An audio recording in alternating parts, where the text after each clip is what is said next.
once again. My name is Fergal Thiru. On behalf of the Canadian Tamil Congress, welcome all of you. I know there are a number of you here from locally as well, from the UK, US, as well as our large delegation from Sri Lanka. So to all of you, welcome. I do want to begin this morning with today's event by acknowledging that we are gathered here on the traditional land of Mississauga, the New Credit. So it's important to acknowledge our First People, and as we strive to seek justice and seek development for everyone, it's important that we acknowledge that. So, on that note, without further ado, let me get right into the program. Can everybody hear me okay? Yeah? Okay. So we want to get into, quickly go through the introduction portion of it, and to really start off our morning, I'd like to welcome Dr. Shanta Kumar, Vice President of the Canadian Tamil Congress, to open and welcome the folks.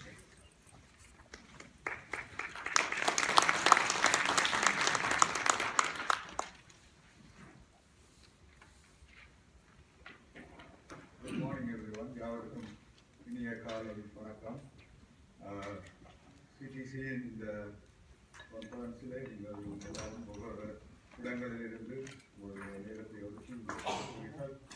welcome you all for that and for your commitment. And I know there are MPs from Sri Lanka and also from overseas and people who are here, and you took day off to come here to commit for this conference. This is a long overdue step. I think we should. I'm glad that we are doing it now to coordinate this effort. And so I would like to welcome you all for this second day of conference. And I would like to acknowledge all the members of Parliament from Sri Lanka and taking time and commitment with your heavy schedules over there. And also, we need to thank our sponsors also. We have, this is a major effort by Canadian Tamil Congress, and without the support of the sponsors, we won't be able to do this. And I would like to acknowledge them, like Medical Association, CTMA, Canadian Tamil Medical Association, International Medical Health Organization, NEOT UK members are here, and Navalo, and Piaval Film by Jani, and so we'll have a long day. I would also like to announce to you that there's going to be a dinner this evening at 6 p.m., reception and dinner, to discuss the developmental, economic development part. So we would like all of you to stay back and participate in that. So that's also a pillar.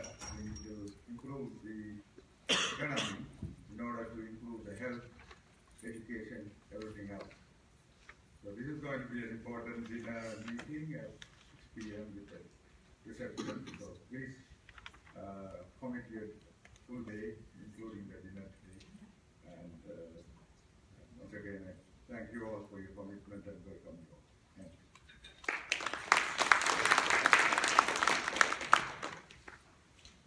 Thank you very much, Dr. Shanta Kumar.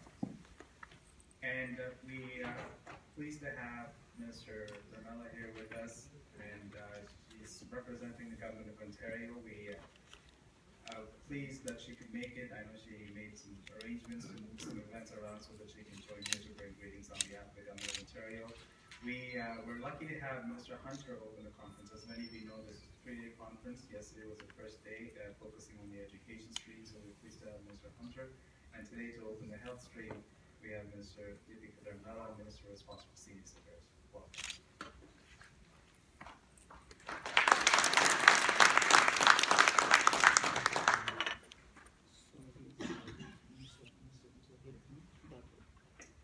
Thank you, Fergal. Vanakkam. Ellarkum Inya Thai Ponkalatuka. I just want to say, Minister Satyalingam, Minister Gurukula Raja, members of Provincial Council, members of Parliament, and friends.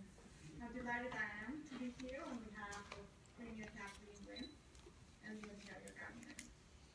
And I want to thank the Canadian Tamil Congress for inviting me here today.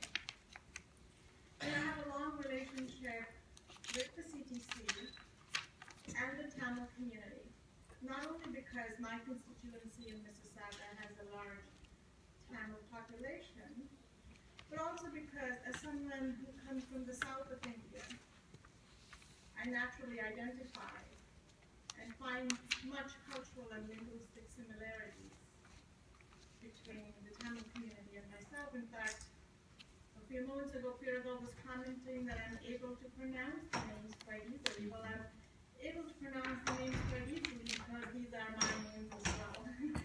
So we all live in a shared world and shared culture. Now I know that Minister Mitzi Hunter, Minister of Education, was here yesterday. And I also understand that we will be meeting with Minister Eric Hoskins, who is the Minister of Health and Long-Term Care, later on this week. And I also know that you had the opportunity, I believe your Chief Minister had the opportunity to meet with Premier Catherine. And all of this just goes to show the many levels at which the northern and eastern provinces of Sri Lanka and Ontario are being able to cooperate.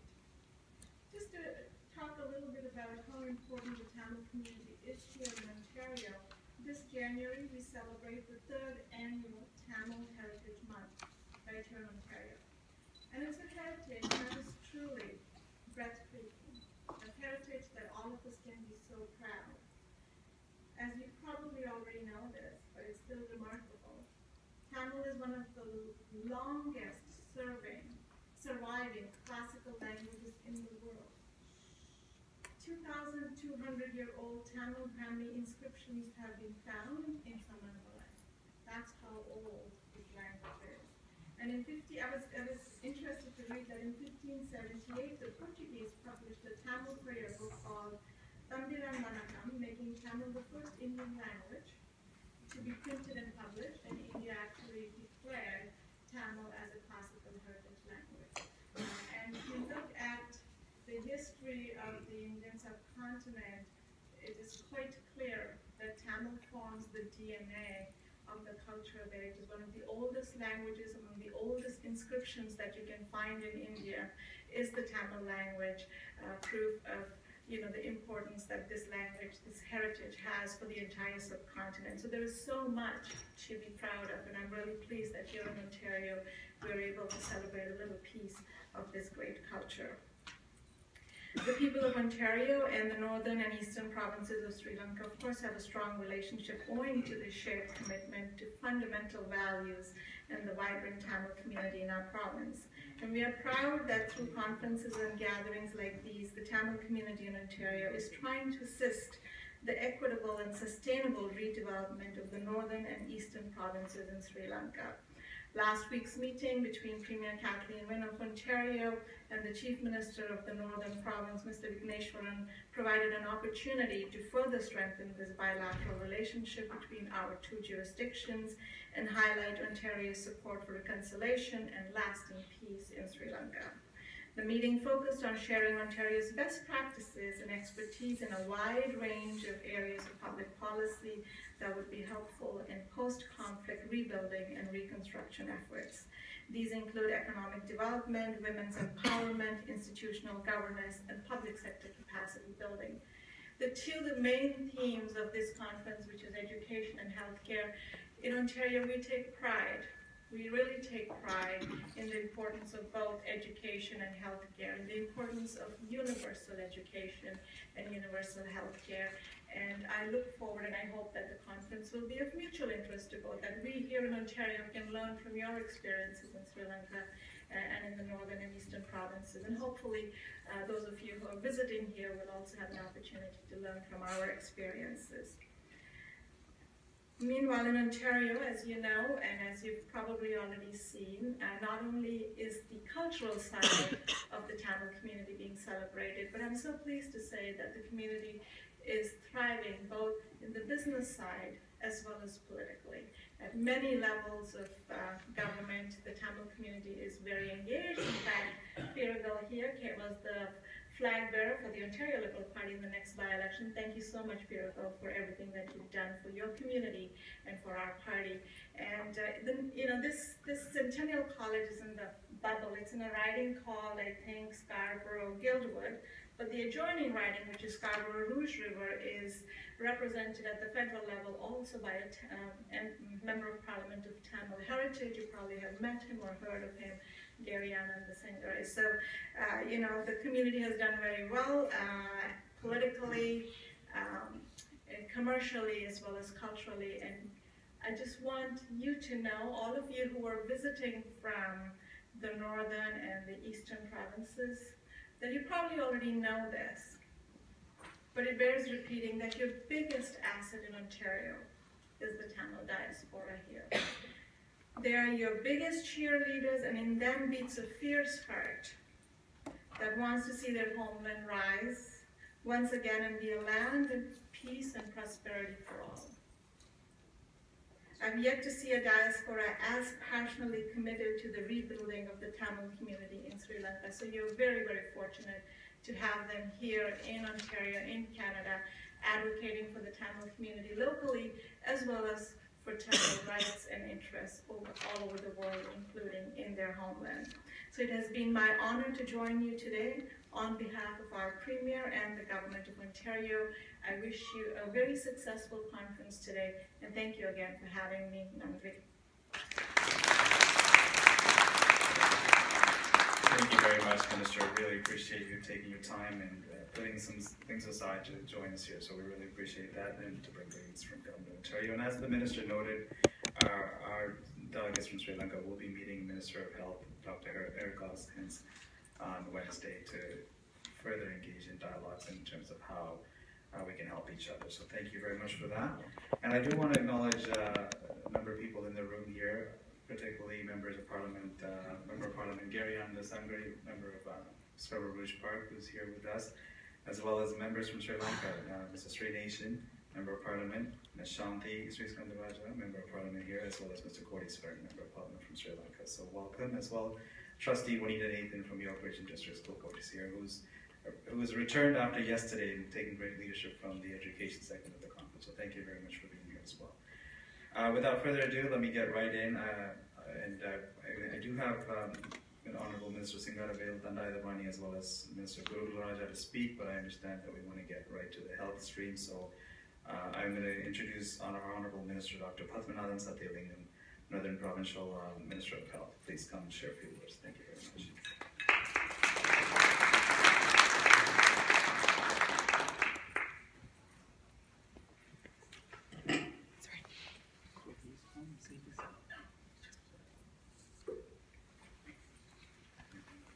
எல்லோருக்கும் காலை வணக்கம். இன்றைய இந்த நிகழ்வுக்கு வரை வந்திருக்கின்ற எல்லோரையும் நான் மீண்டும் வரவேற்பதோடு எங்களுடைய அடுத்த நிகழ்வு போகலாம் நினைக்கின்றேன். Honorable Minister for Senior Affairs Tamela, representing the Ontario Government, and Honorable Member of Parliament Mr. Gary Anand Sangari, and the Member of Parliament from Sri Lanka, Shanti Sri Skandaraja, and Mr. Kodiswaran, and Member of our ministers from North and the East Provincial Councils, and our members of Provincial Councils, all the doctors, colleagues from far away from UK and Norway, US, from many countries. Actually, they have come here to participate in this important conference. So, and colleagues, actually, I warmly welcome you for this very important conference to redevelop the North and East. So first of all, I would like to thank CTC. Actually, without CTC, we were unable to do this conference. We were trying for last 2 years to have a conference like this, but fortunately, I met CTC here during my last visit to Canada, and today we all are here. So thank you very much, all of you, to taking your valuable time and spend with us for 3 days here in Toronto. Thank you very much. And I think Honorable Minister is leaving a little bit early. From bottom of our heart and the Northern East people, really we appreciate your presence here, and thank you very much for your time actually. And thanks, I think my presentation will be the next. Pragal, shall I continue? Okay. And I invite Vidya, or please help me, I don't know, to start with this technical. Is it this one?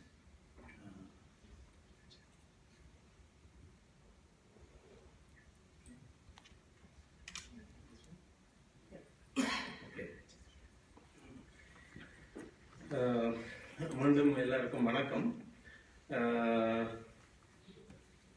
Actually, this presentation, I would like to, actually the information here in this presentation is common for North and the East provinces. Maybe there is a few, differences between the challenges and the needs of North and the Eastern provinces. I think there will be a small presentation from the Eastern province also to actually update the basic information about the Eastern health services. So actually this is the brief outline of my presentation, current situation, and then 30 years of war and suffering, post-war challenges, the requirement for strategic plan and the initiatives, how we developed our strategic objectives, the existing priorities and gaps, the current program and available resources, how the partners would help or contribute to redevelop the North and the East. So இதில் இருக்கிற எல்லா விஷயங்களும் அந்த ஆங்கிலத்தில் என்னுடைய ப்ரெசன்டேஷனில் இருக்குது. Anytime நீங்கள் ஏதாவது clarification or more information if you need, please let me know, then I will definitely, if possible, I can explain further. So actually this is the basic information of Northern Province. Our province consists of 5 administrative districts, which is actually Jaffna, Kilinochchi, Mullaitivu, Manna and Vaunia. So total population of our province is nearly 1.2 million. So here you can actually go through, you can read the population and how many MOH areas, Medical Officer of Health. The Medical Officer of Health is the person actually in charge for the preventive healthcare services in the district. And number of villages in each district, land area and population density.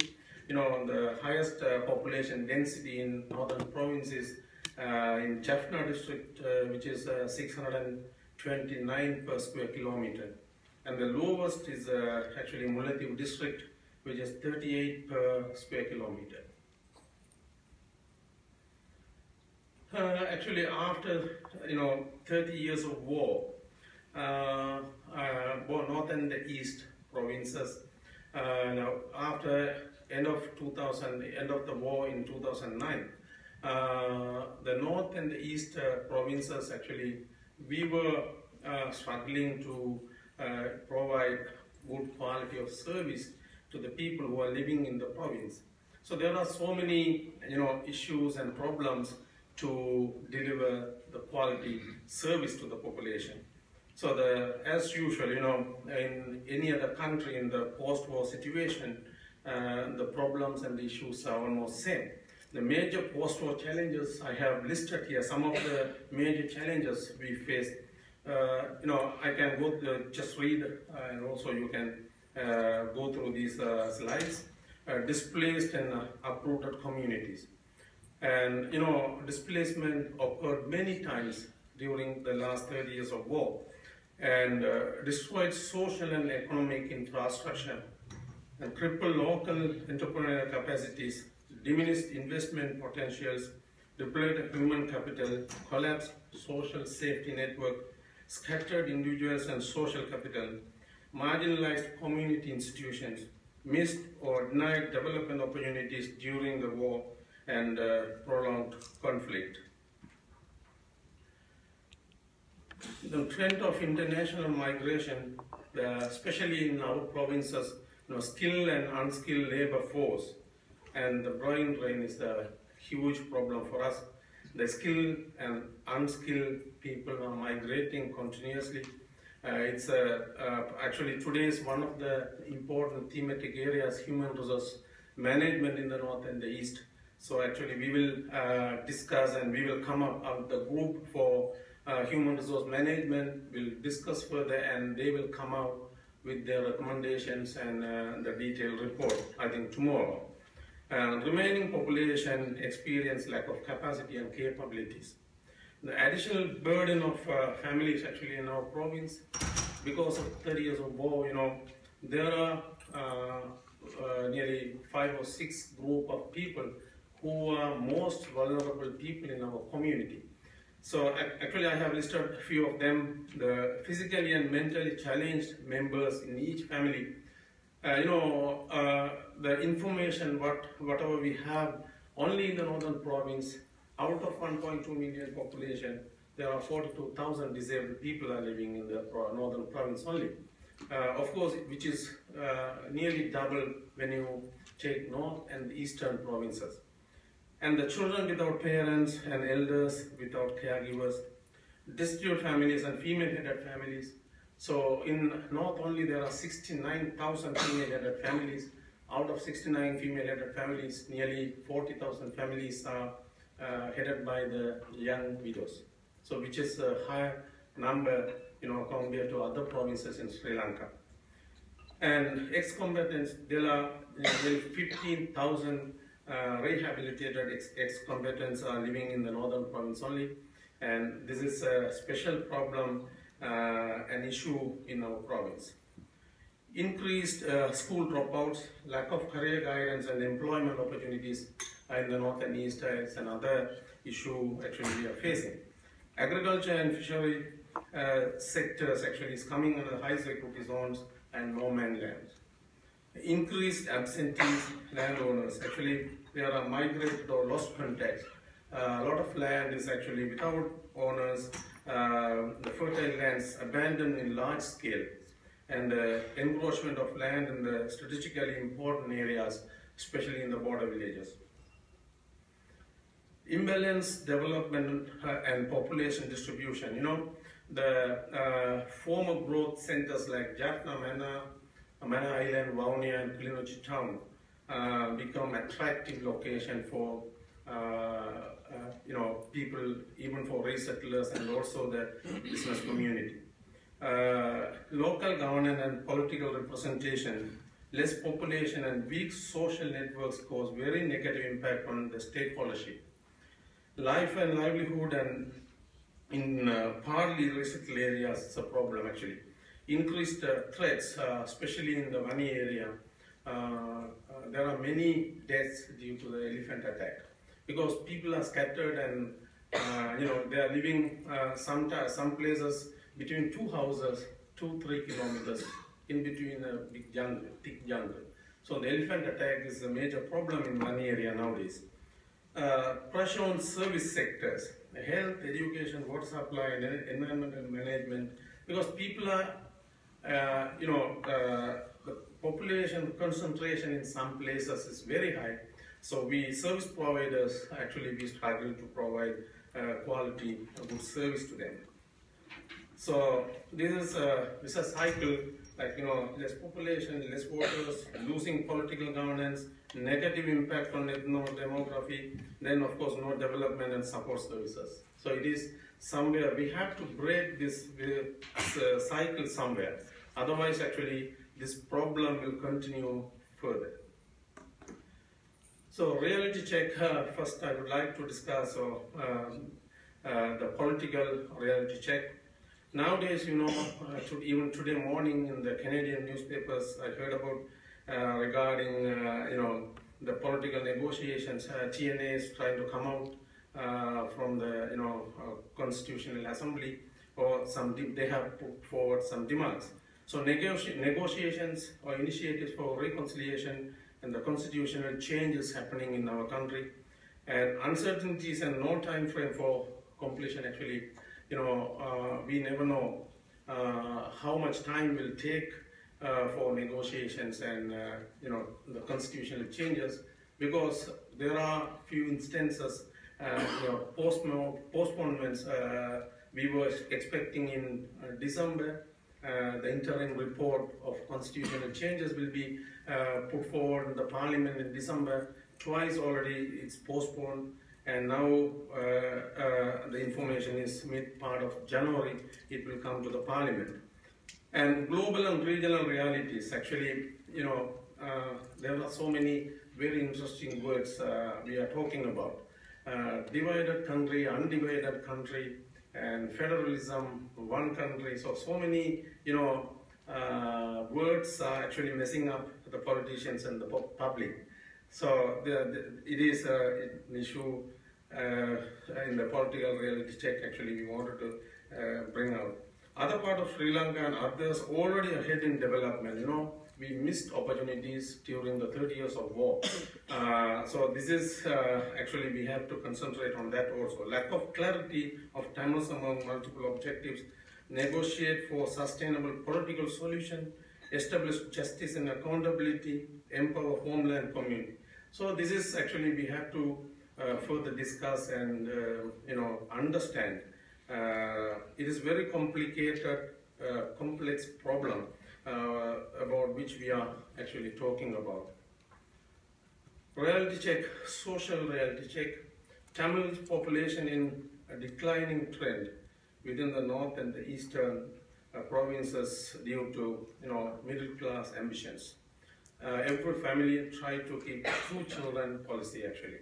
So this is I have mentioned bottom of the slide. Tamils, the population growth rate is Tamils 0.6, Sinhalese 1.23, Muslims 2.5.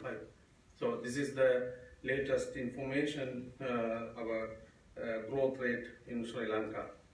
And servitude mindset, permanent and pensionable jobs. The youngsters, actually they are seeking for permanent and pensionable jobs under state. Migration streams, it is another issue. Dilapidated neighborhoods and fragile status of social safety networks. So this is another issue which cause a lot of social problems in our community. Subject to natural hazards. So I have mentioned some of that. Economical reality check, yet to be developed industrial sectors. Industry, even after 7 years of war, the war ended in 2009, we actually in the north and the eastern provinces, very few, 1 or 2 industrial, factories or small industries are coming up. So it is actually an issue for the north and the eastern provinces. Segregated economic activities, another issue. Lack of investment motives. Even though some of our people are investing, which is actually unproductive assets like land, gold, and temples and so on. Inflated consumerism with unorganized diaspora remittance. It's another issue actually we are facing. Weak entrepreneurial culture. Majority of the educated youths prefer to find white-collar jobs in the public sector. Absence of locally owned corporate business. Actually, I think tomorrow evening we are going to discuss about actually in 3 days we are talking about redeveloping the north and the east. The business sector, I think tomorrow evening we have dinner meeting, today evening. Okay, today evening we have a dinner meeting, and actually we will discuss in in the meeting regarding this absence of local owned corporate business and other business things. Reality check, institutional. Absence of vision and development strategies to lead north and east communities. So which is, I think in the North and East, the provincial councils and the ministries, most of the provincial council ministries and department, still the absence of vision and development strategies is missing.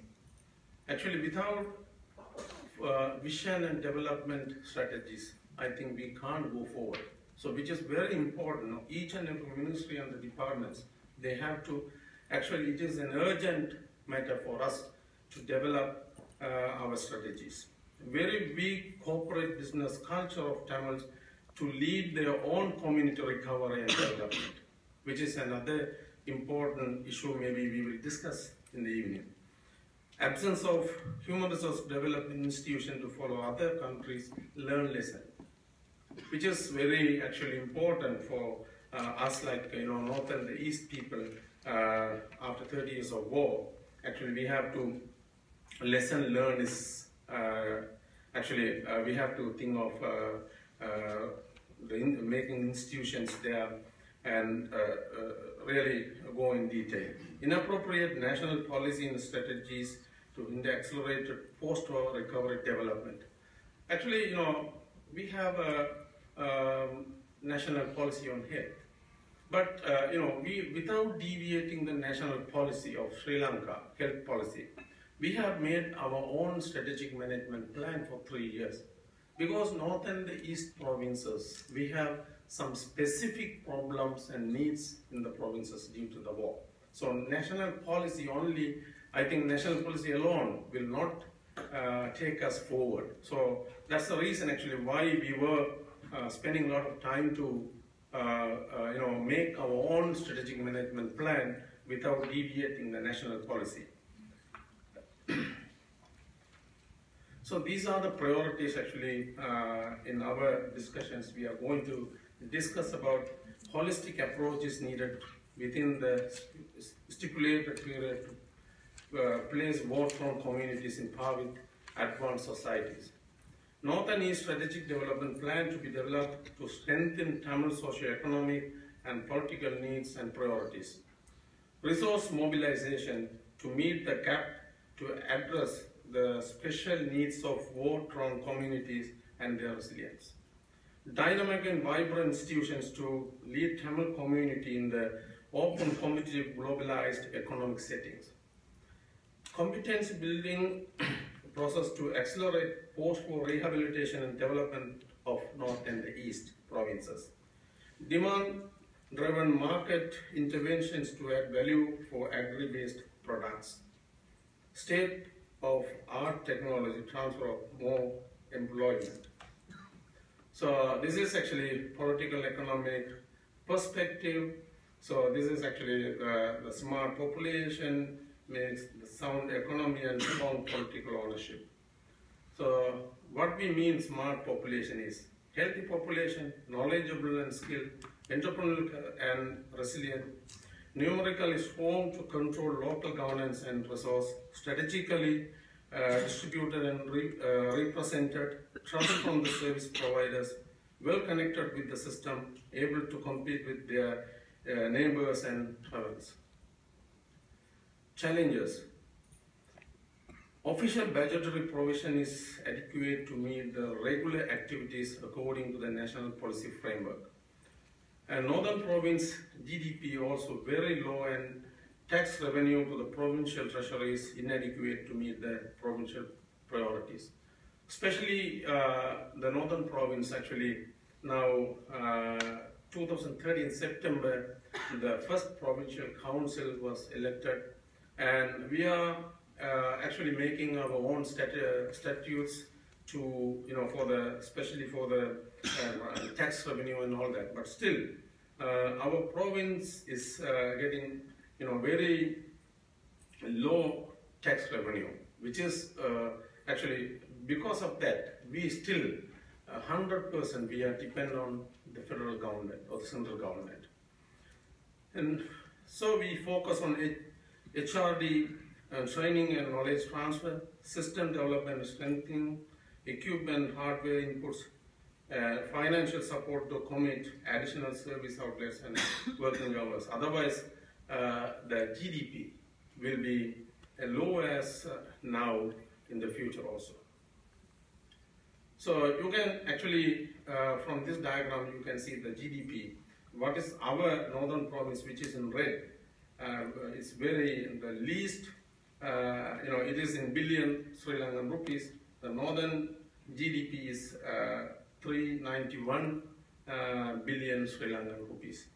The highest one, western province is 4,611 billion Sri Lankan rupees. So distribution of poverty. So you can see the red one. Mannar district within our province, the Mullaitivu and Mannar districts are the very under the poverty, which is 12.1 to 28.8. So Jaffna is yellow and 6.2 to 9, and Kilinochchi is 9 to 12.7. Vaunia is 1.4 to 3.4.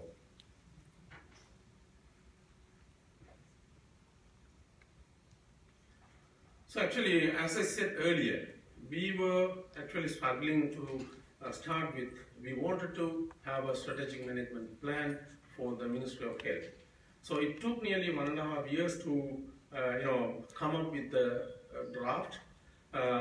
Actually, the approach we were following, we studied ground level requirements from the field, experts discussed with the public.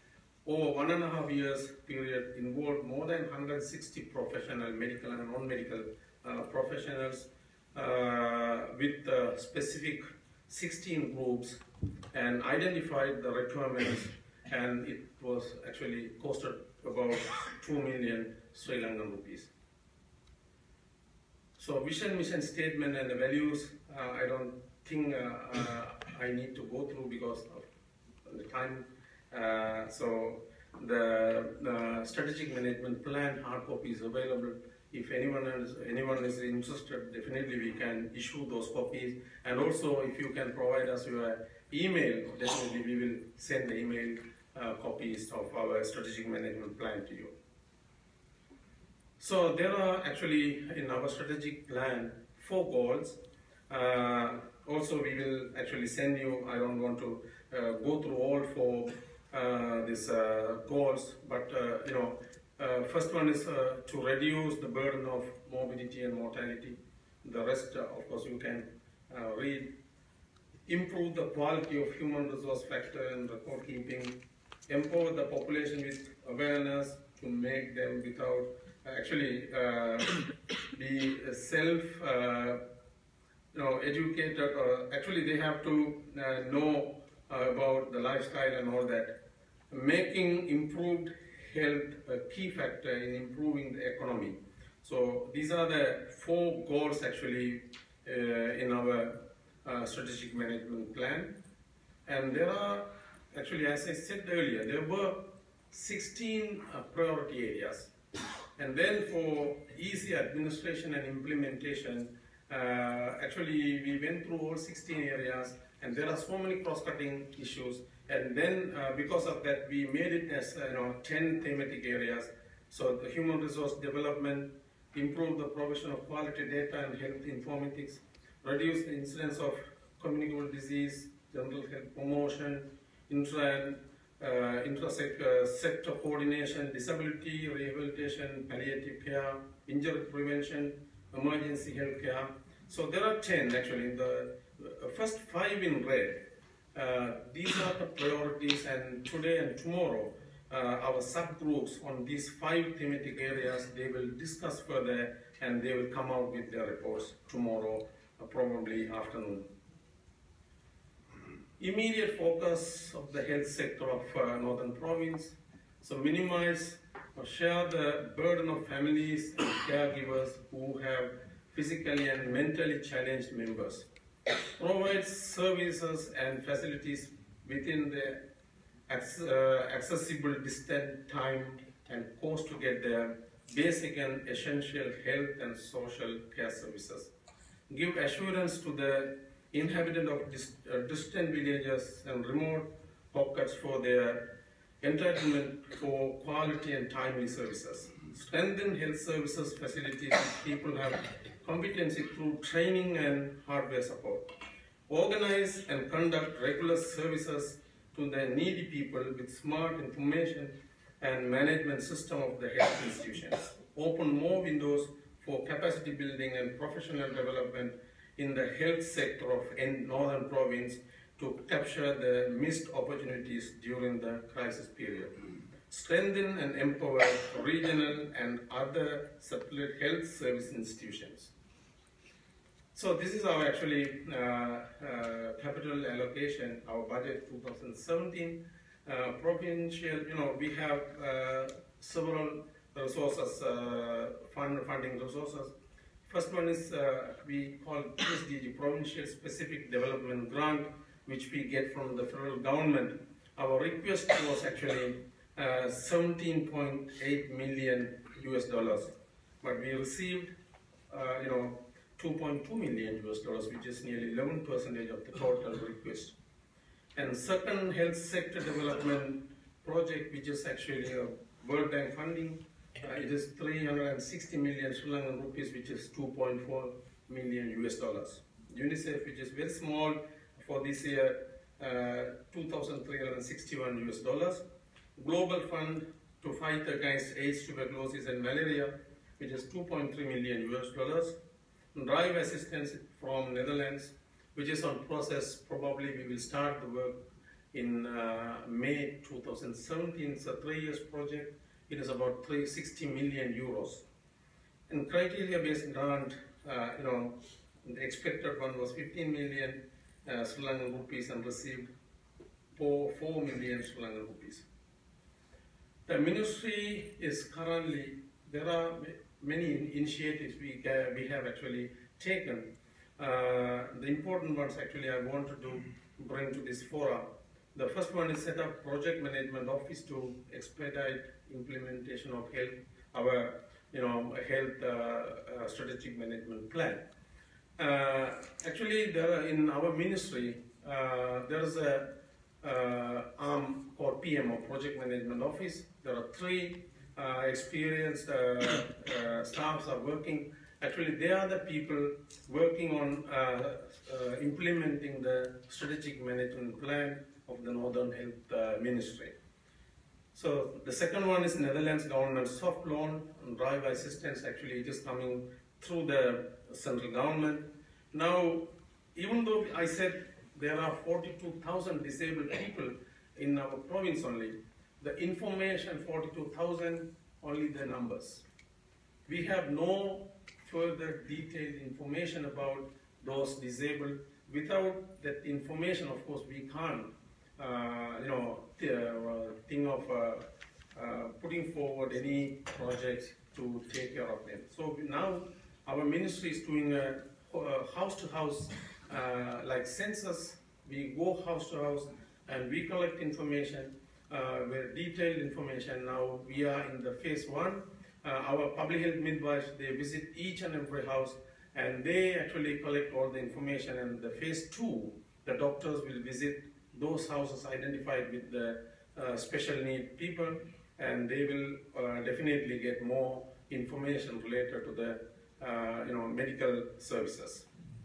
So that disability survey we are trying to actually end up before March 2017.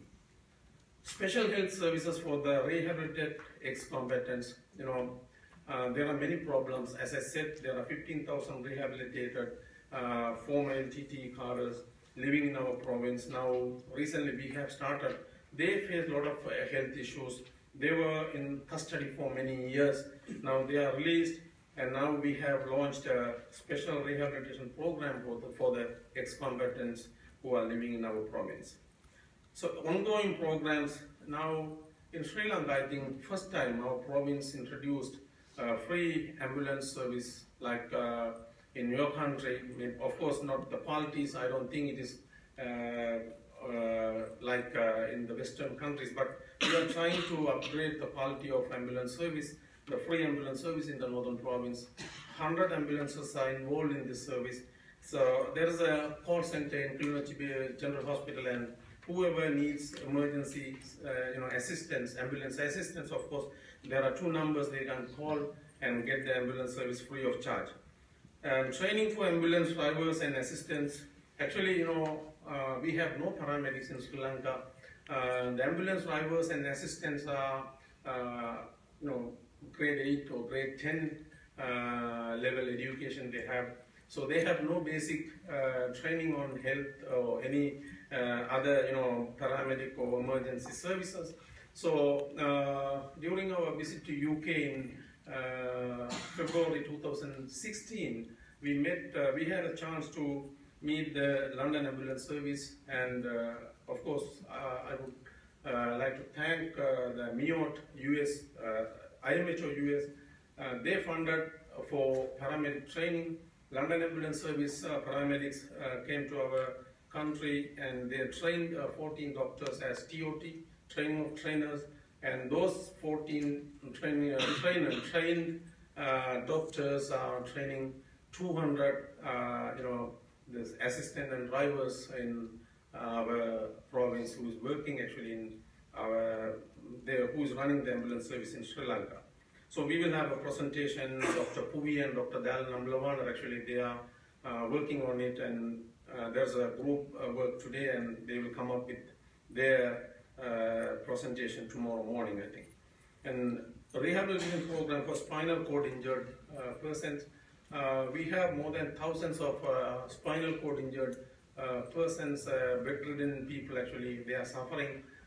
In our province, even though we have 42,000 special need people, there's no single medical rehab hospital in our country or in our province. So now, actually under the drive assistance from government of Netherlands, we are trying to establish a rehab hospital in Mullaitivu district in Mangulam to cater those 42,000 disabled or special needy people in the northern province. Now, actually, we received little assistance, funding assistance from Canada, and we are running a mobile service in 2 districts, mostly, worst affected districts, Kilinochchi and Mullaitivu. A team consisting of four members, a nurse and a counselor, assistant and the driver. They actually visit those houses where the bedridden, spinal cord injured brothers and sisters are living, and they provide the basic nursing care to those affected people. So only out of 5 districts, 2 districts receive these services. Mobile palliative care unit, very recently we have started, and of course the project management office is coordinating all this work. Ministry strategic approach to face challenges. Developing links with universities and organizations to share resources and opportunities.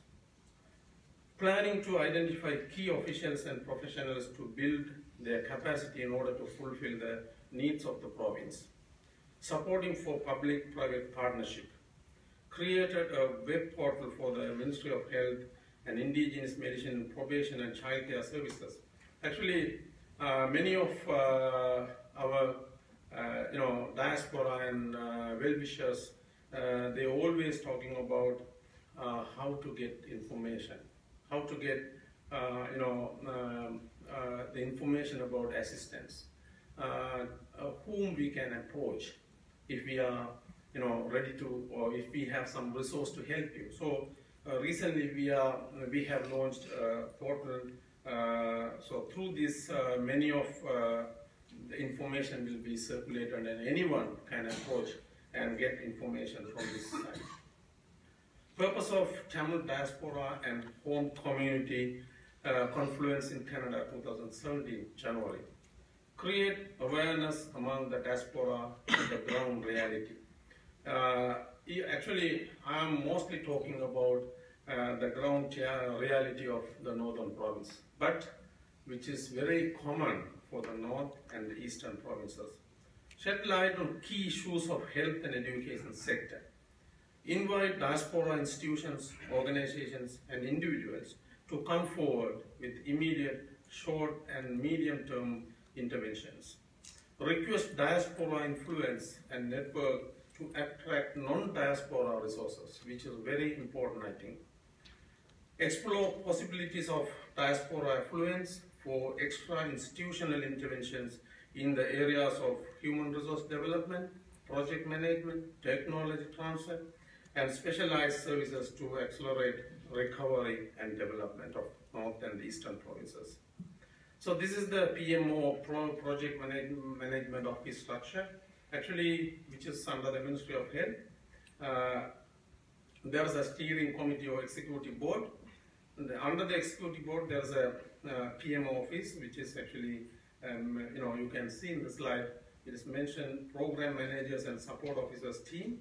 So under this program managers and program support team, we are trying to, in future, we will have project managers for each thematic area. There are 10 thematic areas.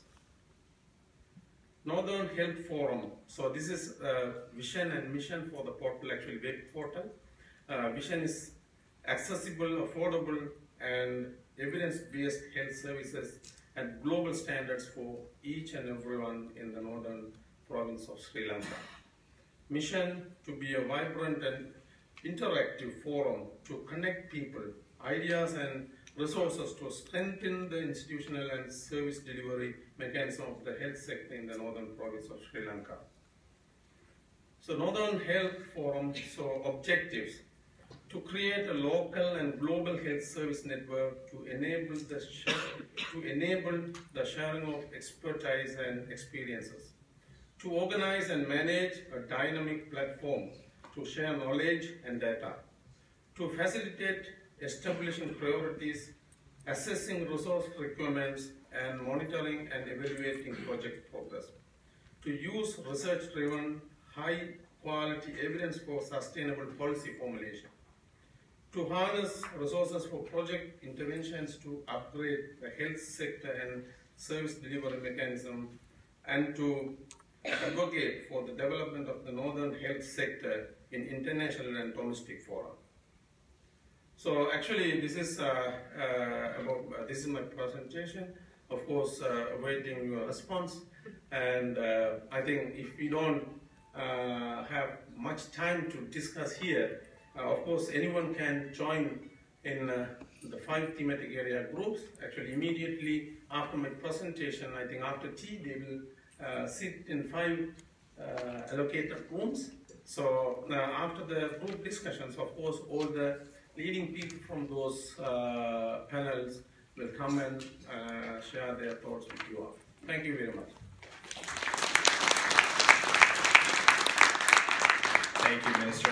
I'd like to propose that next year's conference be somewhere near that, where that photo was taken, so we don't have to wear our jackets. So thank you again, and I just want to invite Krishan, but before I invite Krishan over to sort of go through the breakdown of the conference and the next steps, I want to go over a few things. So as you will note in the agenda, there's no break scheduled, but there is tea, refreshments, and coffee outside, just outside this spring room here. So feel free to help yourself. Bathrooms are actually, when you go out this room to your right, all the way to the end of the hall, you'll see a hall. That's where the bathrooms are. And in the event of a fire, remain calm and run for your life. But the fire exits are, just follow the green signs. One's at the far end of this hall and the other fire exit is at the other hall. And then downstairs, Centennial College staff will be able to take you to a safe gathering area. Okay? Any questions before I invite Krishan? I'm going to invite Krishan to just run through the format, and then we'll invite Dr. Lawrence. Yes. Before you break down the different groups, I really want to emphasize that even in the northern province, when you talk about Jaffna district versus the district, it's completely different logistics. People in North Jaffna district have free access to, transportation to any health services, whereas other provinces. So when you have a different breakdown, you really have to make sure that you really understand the ground reality and the difficulties people are facing, so so that you can formulate appropriate plans. Yes, I think that's a great point. And Dr. Satyalingam's presentation does provide a context, but of course, even within that area, there's different contexts that we have to deal with. So do keep that in mind. That's a great point. So thank you very much. And I'd like to invite Prashant Thurasingam to sort of go over the approach, process, and next steps with the conference. Prashant.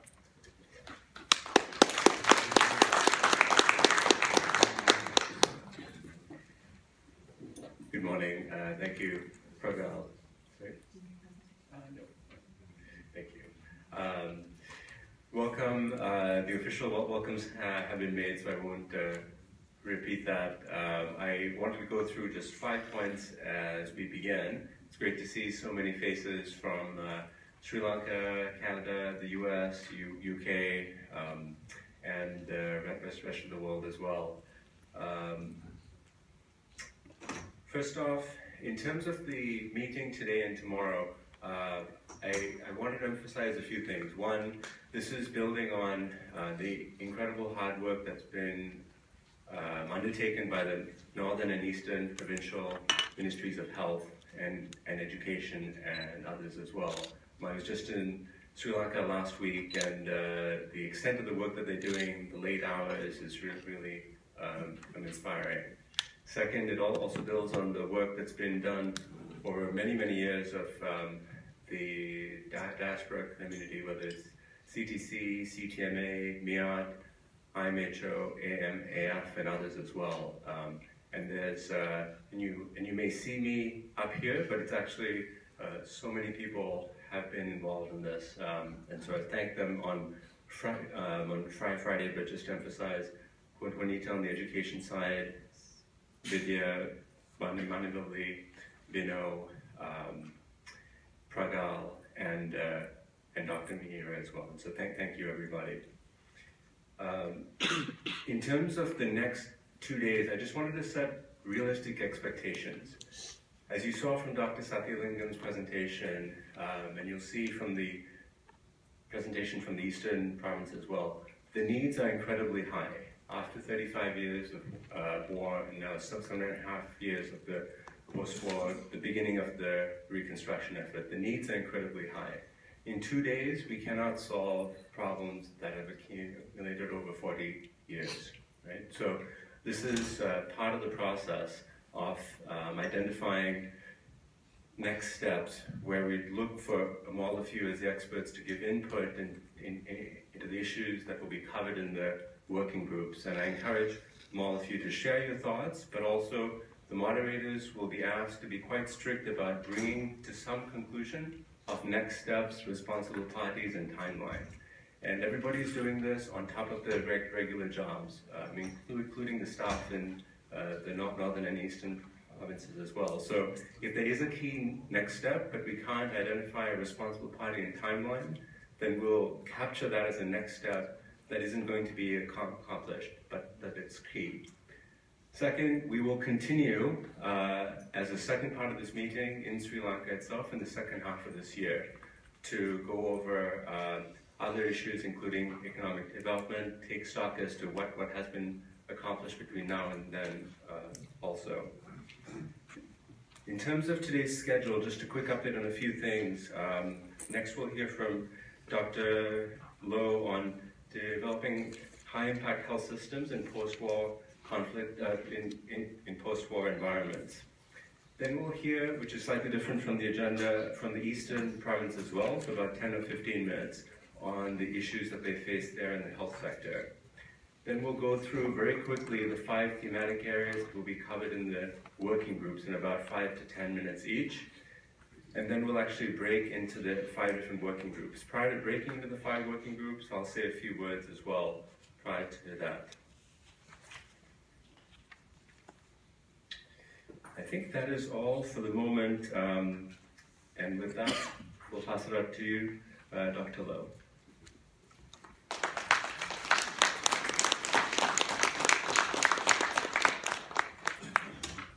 Thank you all very much. I think I just need to get my presentation loaded here, so thank you.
Thank you all very much, and thank you for the opportunity to speak. First of all, it's wonderful to have heard from the Honourable Minister, as well as looking forward to hearing from the rest of the ministers here around some of the health challenges in the north and east of Sri Lanka. So as background, I'm the Associate Medical Officer of Health at the Peel Public Health Department. Peel region is the region just immediately to the west of Toronto. It consists of the cities of Mississauga and Brampton, as well as the town of Caledon. For those of you who are visiting us from out of town, if you landed at Toronto Pearson Airport, you landed in our jurisdiction, so welcome. We have approximately 1.4 million folks there, and so you may wonder, why is this some suburban medical officer speaking at a post-conflict development piece? Prior to my role, I did work partly at the World Health Organization in disaster risk reduction. I was actually doing a visiting fellowship there for a number of months. And following that, I actually worked at both the federal as well as the provincial level here in Canada in health emergency preparedness and response. And health emergency preparedness and response still remains part of my role at Peel Region, which is part of the interesting thing of me wanting to come here, because so often in health emergency preparedness and response, a lot of focus is made around the preparedness part and the actual response part, but the reconstruction part is actually not as well described or understood in literature, and tends to also be very contextual. And so with that in mind, I'm going to sort of go quickly through my slides. Given the amount of time, I wasn't really able to go into great detail around what I was able to sort of come up with, but I'm looking forward to our conversation. Before I go on, I also wanted to just acknowledge a couple of my resident physicians who are also with me here today, Dr. Kara Dueck and Dr. Deepika Lobo, and specifically Dr. Deepika Lobo was essential in putting together a lot of the slides and the literature surrounding our presentation today. So, as an academic, I always state that I have no disclosures to declare in respect of the material that I'm about to present. So, in terms of what we've already heard from the Honourable Minister and things that you might understand, there are significant transitions and considerations that change in post-conflict settings. The big thing is to consider is what is known as the return of the dual burden of disease. In many situations where economic systems are fragile, communicable disease and life expectancy tend to be quite dominant. And I think most of us who are healthcare professionals in the world know that as economic development occurs and as places tend to grow, there tends to be a rise in non-communicable diseases, typically chronic diseases as well as injuries. So the unique thing about conflict situations is that the injury piece does continue, but the nature of the injuries and the causes of those injuries will change. Typically, you start to see less in respect of violent injuries, and you start to see more in terms of accidents, and typically motor vehicle crashes, etc. Also, as development occurs, you will start to see a growth in, as I mentioned, rising chronic disease, and the dual burden is essentially the second part, being that there will also be a time period where communicable disease will continue to be a large part of what essentially occurs. And related to the non-communicable disease growth as well, there are also obviously the mental health, and specific to mental health in post-conflict settings, considerations about post-traumatic stress disorder. What I want to sort of highlight throughout this talk is the idea that health, though, is much more than just health care. What we know, and actually it's ironic, I think when I submitted the talk, one of my sort of little bugbears is the term health system. The reality is that when most people talk about a health system, they're actually talking about a health care system, a system that actually treats people after they've been ill or provides certain services, preventive services. But in terms of a health system, if we talk about a system that is meant to grow health, the councillor, there's a City of Toronto councillor here named Joe Mihovich who's famous for saying, if you have the health portfolio, you can actually sort of put your fingers into everything, right? Because ultimately, there needs to be some consideration about health in all policies, And the reality is that all policies, no matter where they are, social, economic, etc., affect health in some way. And so this infographic basically shows the piece around the social determinants of health that we actually ascribe to here in the public health sector in Canada. The idea that healthcare is actually only really, quarter to a third of what keeps us healthy as Canadians. And in the long run, it's essentially those broader economic pieces, what the minister was speaking about earlier on, that actually grow and maintain and optimize the health of the population. So I'm going to, in that sense, talk a little bit, and I'm going to make clear distinctions as I'm talking around things that need to happen within the healthcare system, or directions within the healthcare system that you can take and consider, and things that you should consider in the broader societal aspect that will have an influence and impact on health. So specific to the healthcare system, as with many other post-conflict settings, and I think this was alluded to in the minister's piece, there is significant disruption to the healthcare system itself. There's a lack of infrastructure and a lack of a supplier logistics infrastructure related to it. So a lack of care infrastructure as well as a supply and logistics infrastructure. And there is also significant healthcare worker out-migration that's occurred. And many of this is as a result of either direct attacks or neglect during the conflict, or may have already been part of sort of the foundational baseline that a lot of these were operating at initially. And so the focus after post-conflict is that lack of infrastructure and supplies often results in some limitations in the amount of government services that can be provided.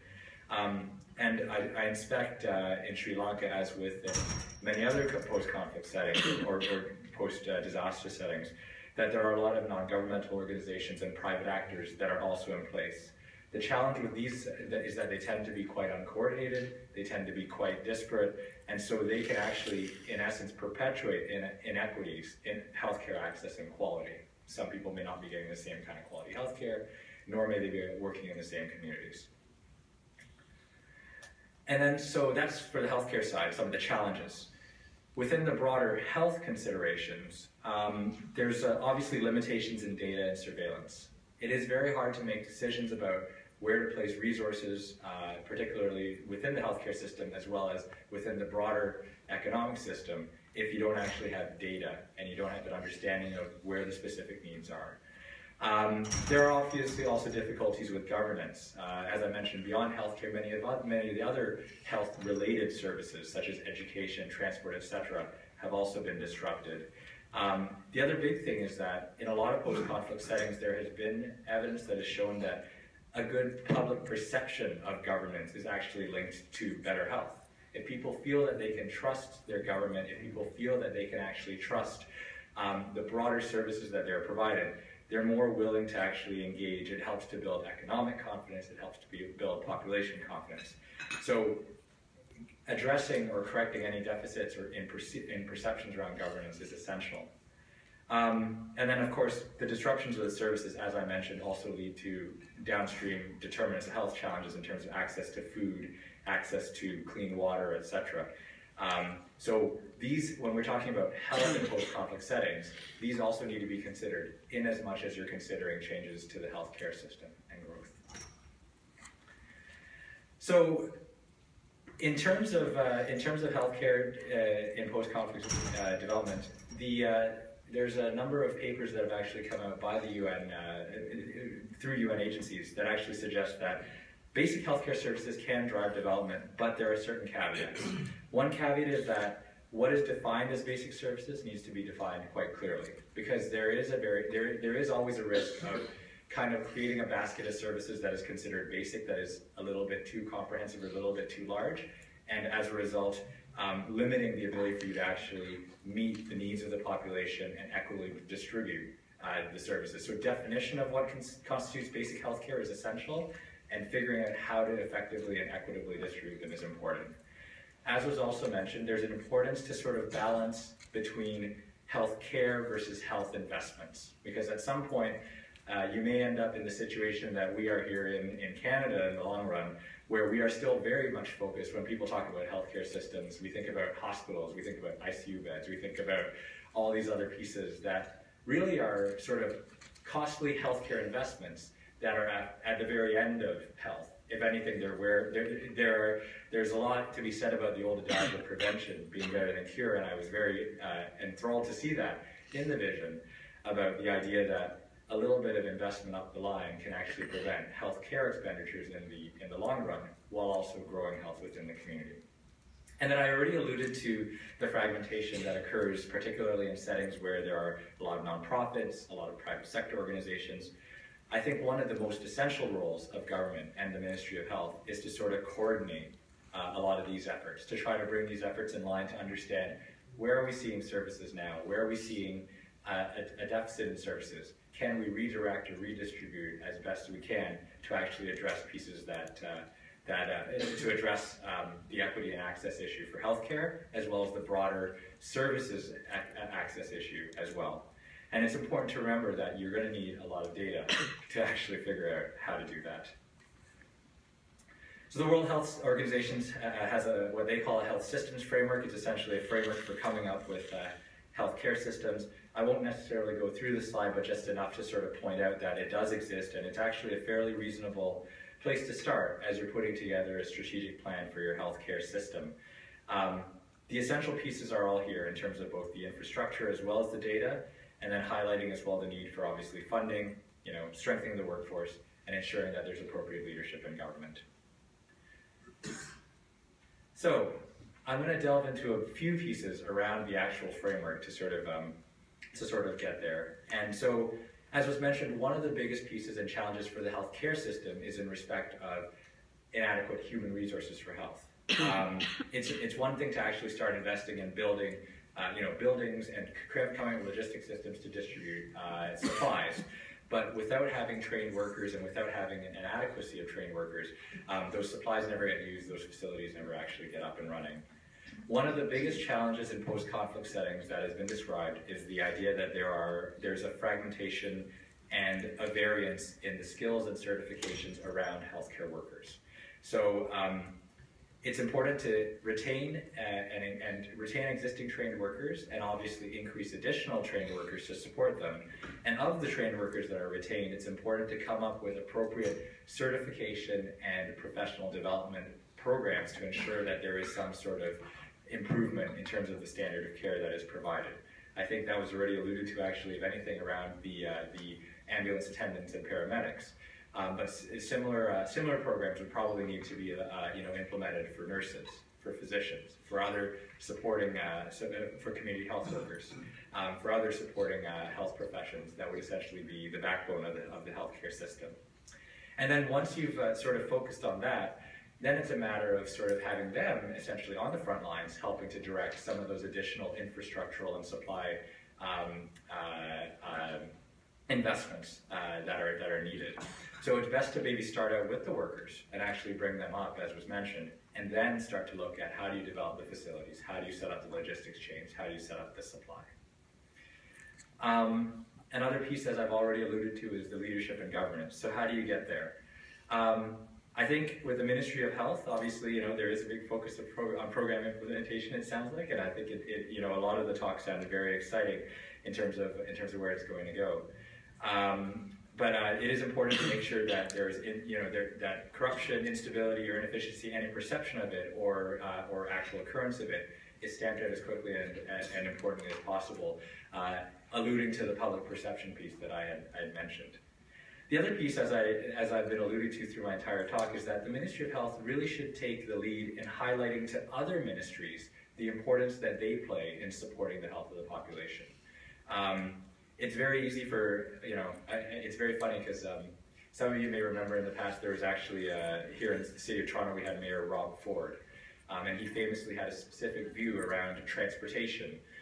He felt that, active transport was not the way to go. He felt there was a war on automobiles and cars, and he often wondered what the heck was the Public Health Department doing, telling the Public Works Department how to set speed limits, etc. But the truth is, if the evidence is clear about a certain health issue, I think the Ministry of Health has an important role in advocating for that to be brought to other ministries. If, for example, road traffic crashes become a big issue, it should be something where the ministries say, hey, you have a role in setting, drink driving legislation. You have a role in setting speed limits. You have a role in keeping our population healthy and safe as well. And I think the Ministry of Health has that important role, not just from running the healthcare system, but also directing the policies and programs of other health supporting ministries as well. And then obviously it sounds like there, with any health thing, health is ultimately local, and any sort of ability to decentralize in a manner that retains stability provides more flexibility for the development of local health goals. And then the last thing, and this is a plug that I put in here both in Canada but as well as abroad, you'll never go wrong by sort of shoring up your public health capacity. This is where you're essentially able to come up with the data through surveillance and population health assessment that will inform both the healthcare work and healthcare program delivery that you're doing, as well as the other work that you're doing with other ministries to say, hey, look, we've got a rash of road crashes or whatever the case might be. But it also allows you to develop some of the broader health protection and promotion bits that can be helpful. Maternal child health programs, etc., can all be delivered through local public health departments working in conjunction with community health workers or other social services. So shoring up public health capacity is also an essential piece of supporting both the development of the healthcare system as well as optimizing and protecting the health of the population. And so as I've already been alluding to this, health as a community concept, I really wanted to sort of stress the idea that coordinating other health actors can definitely pay dividends. And one potential model that you might want to consider is one that we've had here in Canada for a number of years called community health partnerships. Essentially what community health partnerships are at a local level, and I'm not sure if it would work at a provincial level in Sri Lanka, but it may as well, is essentially that you bring together the healthcare system as well as the ministries of health and public health units, but you also bring in those non-traditional health actors, people that you may not necessarily think of as health, but actually have them at the table as well. In that case, for example, in one community health partnership that I was involved in, we had the local school board, we had the local police force, we had the local chamber of commerce, we had a number of nonprofit organizations, etc., all sitting at the same table. And what this was great was it was actually an opportunity to sort of speak as a community, or in this case, possibly as a province, to say, what are the big health issues that are facing our province based on the data we know, based on what we're hearing from frontline staff, based on what we understand about the community, and how can each of these different sectors actually address it? So a good example, for example, that our community health partnership worked on was mental health, right? And so we as a health department had data that mental health was an issue. So the school board decided that they would work on youth mental health and actually coming up with a youth mental health program and an outreach program for troubled youth. The police department agreed to step up their patrols. They agreed to actually start, assisting people who may be underhoused or on the streets in accessing mental health services. The Chamber of Commerce, decided that they would work on coming up with policies that would enable businesses to support, better mental health and wellness for their employees. So just from that one conversation in community health and development, you could actually see work in all these different sectors perpetuating through on a specific health issue. And that really comes down to something called the 6E framework, which you all know. And I took a quick note there that it showed that one of the goals of the Ministry of Health is to empower the population to become more aware and to actually take control of their own health and activities to become more healthy. The reality is that education and individual choice only really plays so much of a role, and there is a very large component of the context in which people live in that dictates the kind of choices they're able to make about their health. So within the 6E framework, the idea is that there need to be certain economic incentives that encourage healthy behaviors. There need to be certain engineering pieces. How do you construct cities that are maybe safe for pedestrians? How do you conduct cities that are healthy, essentially? And one important thing that I would ask you to consider as you develop, and this is something that also came out in my research around post-conflict settings, is the balance between economic development at any cost versus the health of the population. There will be, while economic development certainly does result in health benefits, obviously income and employment is closely linked to health, certain pieces around the policies that some of these private sector companies might be coming in with may result in healthcare issues down the line. One of the best examples of this is considering some of the large suburban factory or industrial developments that have been seen throughout the developing world. As many companies have invested, allowed sort of foreign direct investments at the development of corporations, it's resulted in suburban sprawl, it's resulted in air and water pollution, all these other pieces that will also need to be carefully guarded against if you're going to balance economic development with effective health. And this is where community health partnerships can come in handy to ensure that folks are sort of all on the same page as you move forward together on a health issue. And then in respect of some short-term directions for the healthcare system, so I've talked a lot about the health piece now. I'll end by sort of talking about the healthcare system. In the short term, there can be some focus on developing the human resource health piece. As I mentioned, training, recruiting, retaining, coming up with uniform standards. I think focusing on coming up with an overview of existing healthcare services and who's providing them, which nonprofit, which private sector piece, and trying to coordinate those with the services that are provided with government is essential. The work of donors, and there is a tendency for donors to focus still in conflict settings. They're kind of like still on auto drive and say, okay, we're focused on humanitarian assistance. It's important for them to untie those dollars to just immediate humanitarian assistance and encourage them to focus more on actual development funding at this point in time. And then one of the most crucial pieces, especially as you're developing your public health capacity, is to also develop surveillance and prevention services capacity within the healthcare system. That means focusing on things like immunization, that means focusing on things like reportable diseases and communicable disease reporting, and ensuring that those are at least working, because those will also pay, those are also quick wins in terms of protecting the population's health.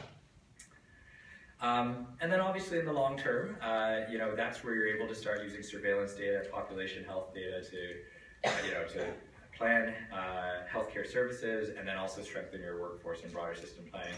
This is obviously further down, and likely many more conferences in the future for all of you. And then in terms of the public health piece, in the long run, the hope would be to essentially develop what we at Peel Public Health calls end-to-end public health practice. You essentially would want to be working on identifying specific health problems within your community using the data and the community health partnership structures that are available to you to essentially direct the work of your public health department. There is a challenge, obviously, with a lot of public health departments, and given the broadness of health, as I've alluded to, that many public health departments end up kind of being, a mile wide and an inch deep. But I think if you appropriately use data and you appropriately assess communities, you can actually start to identify some real impactful public health interventions that might be helpful, say vaccines or screening or whatever at the outset. And beyond that, as the rise of chronic disease and injuries begins, then you can start identifying where you might have the best bang for your buck there. So with that, I'd like to thank you for the opportunity to speak, and I guess I may not have time for questions, but I look forward to chatting with many of you throughout the rest of the morning. So thank you.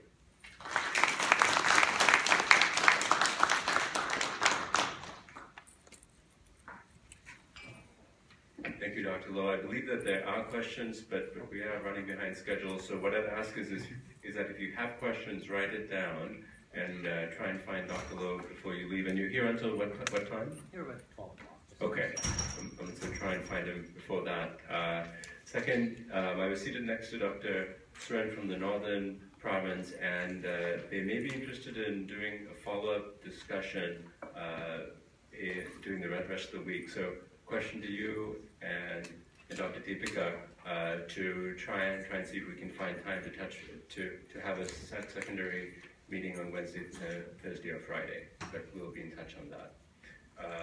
So next we'll hear from the Eastern Province, a short update in about 15 or 20 minutes on the situation there, and then we'll go into 7 to 10 minutes on each of the thematic areas. To keep us on schedule, I will be in the back, and I'll hold up for the presenters 3 fingers when you have 3 minutes left, 2 and then 1, and then I will be gentle in terms of driving to a close. So for the Eastern Province, Dr.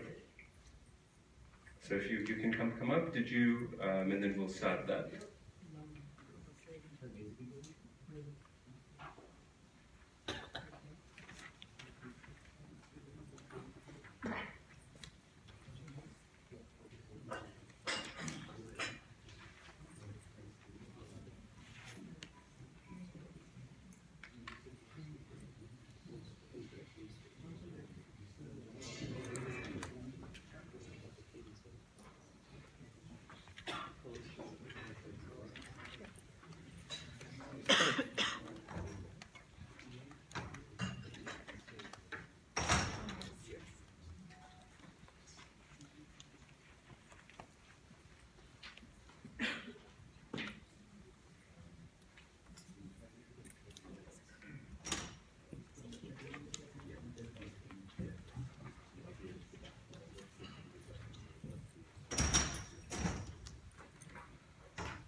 Agricultural Director, Eastern Province, Department of Health Services.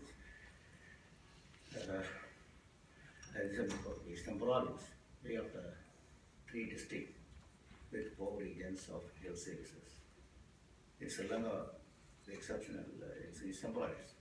Every district in Sri Lanka has every district has one health region.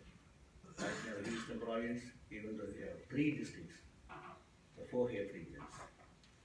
If the name of the districts are informally particular Ampara. Ampara has 2 health regions.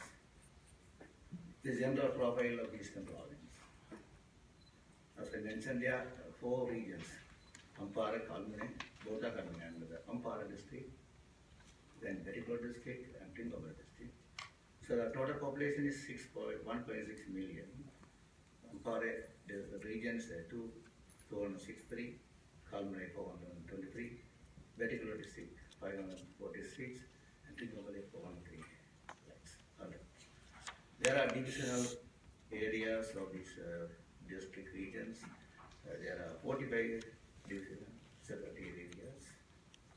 So the divisional also there are 1,886. There are villages to 2,022 villages in our province. So the land area is nearly 9,351. The population by province by ethnicity in 2014, the mentioned 36% is a Muslim, 9% is Tamil, and 22% is Sinhalese, and others are 1%. Source from Department of Statistics. Population of the district by ethnicity in 2014, Ampara district, Petticoat district, and Tingamala district.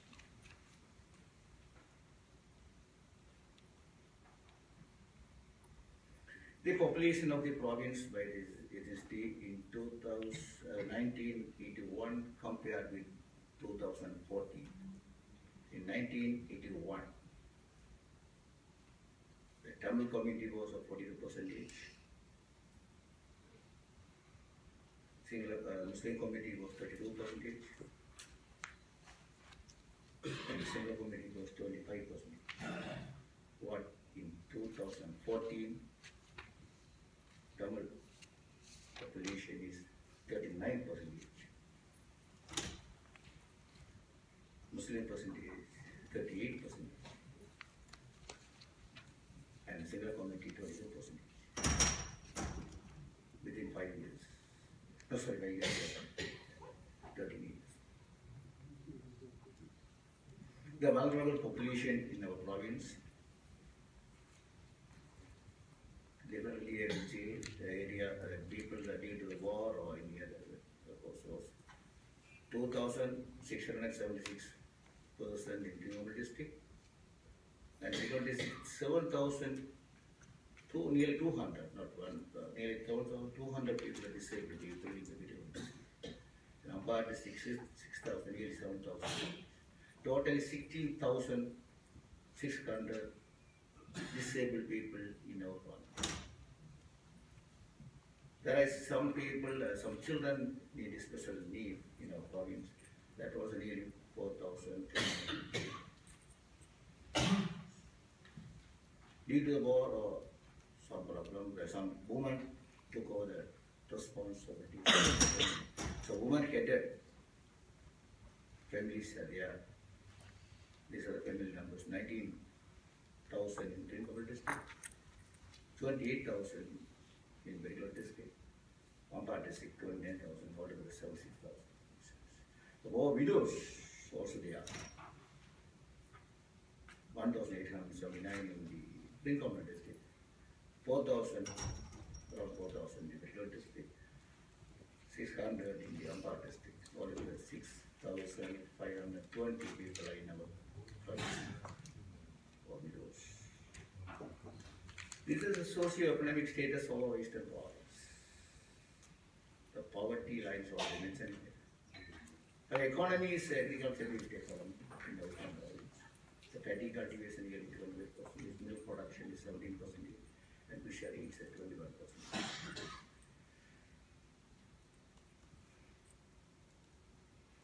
these are poverty indicators by province. When we compare with the other provinces, UVA, northern and eastern provinces are higher poverty. We are the higher. So UVA also because of state people are there. So that's why the UVA province, northern province, and eastern province are there. When compared with the western and central provinces, we are our poverty is a higher poverty indicators. So as the diagram clearly shows the poverty hit count ratio in the Kalmar region. Then as I mentioned earlier, the region Kalmar, there are 13 divisional areas. Mainly the Tamil divisional areas, mostly the Tamil speaking Tamil areas.